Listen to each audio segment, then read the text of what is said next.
Hi everyone, it's Tamsin from tamsinyoung.com. If you've got children, you'll know that it's not a cheap exercise, that there's always something that you need to spend on your children to give them the best opportunities in life. And as a parent, we all want the best for our children. But my question is, where do you draw the line? How much do you actually help your children out financially so that they can get going in their life? And I know that everybody says how much harder it is nowadays for children to get set up, to buy a property, to basically just get started in life, to get a job, to get the kind of work that they want.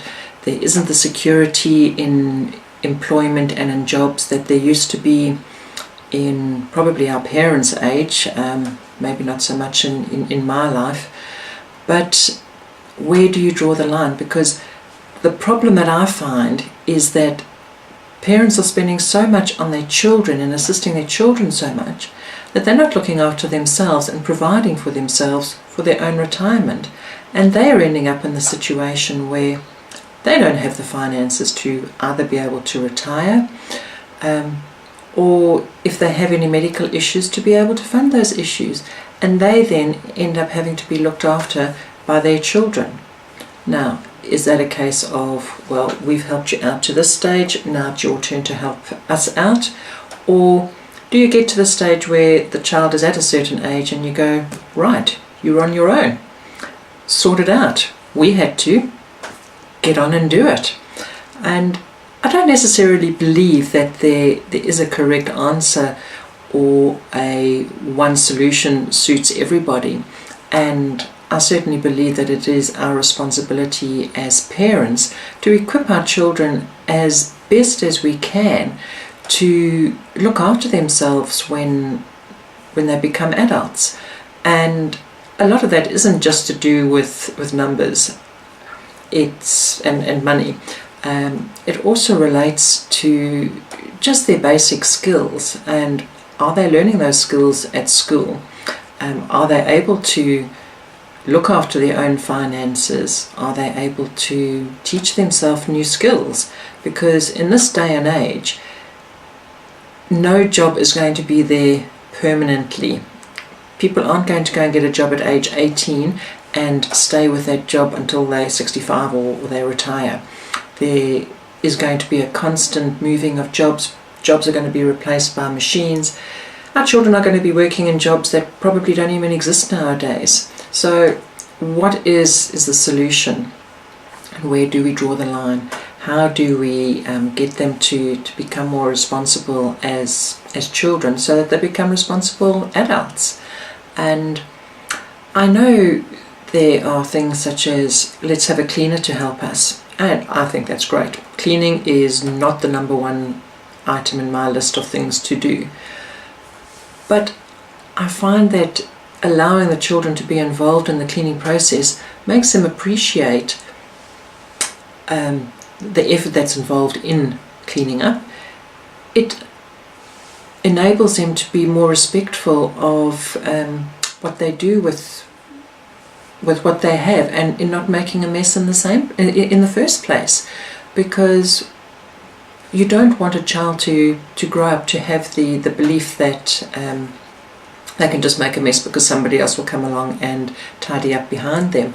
We want children to become adults who are thoughtful of others. So I don't believe that it is necessarily a bad thing for children to be involved in helping around the house and doing chores. It can be more time consuming actually getting them to do it than it is doing it yourself, but is it not worth it to know that they will then be capable of looking after themselves? Because what happens when they go out into the world, and if they cannot afford to have a cleaner when they first start out, will they know how to look after themselves? And yes, it's obviously a skill that can be easily learned once they're out there, but how much better if they can actually do that in the beginning. Then what about education? How much of their education do you pay for? In Australia, we're very fortunate in that the government does give loans for university students and for TAFE students, which can be paid back through one's earnings, depending on the level of your earnings, depends on what percentage you pay back. And coming from a country, South Africa, which never gave you any kind of benefit or assistance towards your education, I find this system absolutely fantastic, and it means that nobody need go without getting further education. If you have the ability and you can prove that you can get into university, then you can get that education.